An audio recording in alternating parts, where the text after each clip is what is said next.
You took your first breath in a room you'll never picture. You learned a voice, a smell, a heartbeat. None of it survives as a memory you can call up today.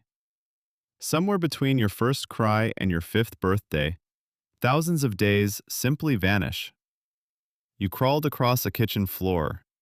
You said your first word. You fell asleep in someone's arms hundreds of times. All of it gone. Psychologists have a name for this gap. Sigmund Freud called it infantile amnesia in 1899. The term stuck, even though most of his explanation turned out wrong. He guessed the memories were repressed, buried on purpose. Modern research points somewhere stranger.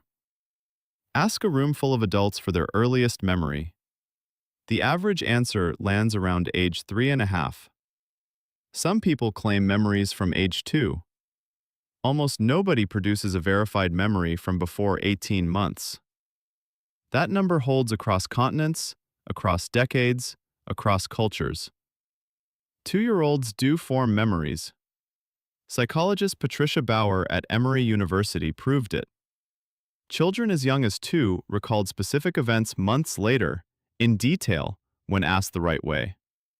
So toddlers store memories just fine. The problem shows up later. Bauer tracked the same children for years. At age 3, they could describe the event in detail. At age 7, the same kids drew a blank. The memory did not fail to form, it failed to survive. Somewhere between 6 and 10 years old, a wave of forgetting sweeps through early childhood and erases even the memories that were briefly accessible. One explanation lives inside the hippocampus, the brain structure that stitches moments into memories. In young children, that structure keeps producing new neurons, a process called neurogenesis.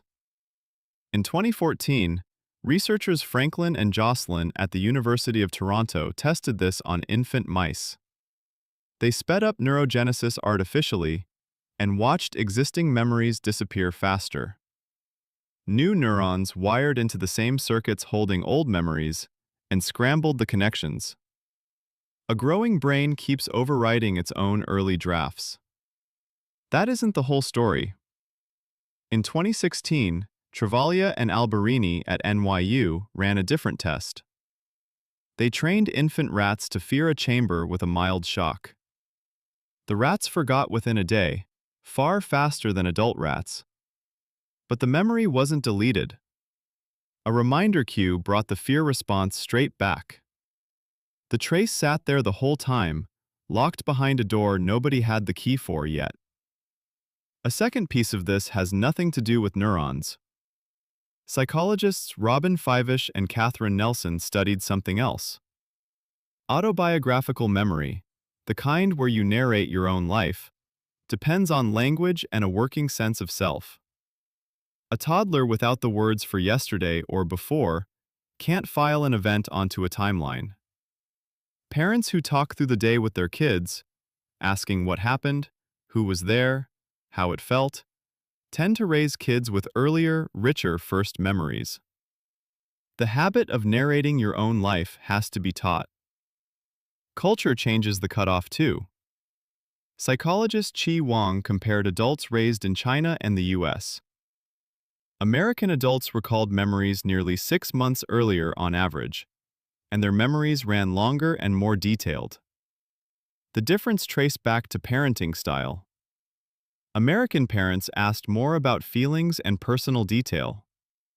Chinese parents asked more about social context and correct behavior. Same brains, same hippocampus, different memories survived. None of this means a baby's brain sits empty.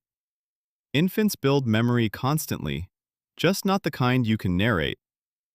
A newborn, only hours old, already prefers its mother's voice. Researchers DeCasper and Spence proved it in 1980. They found infants recognized a story read aloud during pregnancy. That's memory laid down before birth. Babies learn to crawl, grip a spoon, fear a hot stove. All of it stored as procedural memory, the muscle-level kind that never needs a story attached. So the years you can't remember were not lost time. Your brain was under construction, wiring circuits faster than at any other point in your life, prioritizing skills over storylines. The camera was running. Nobody kept the film.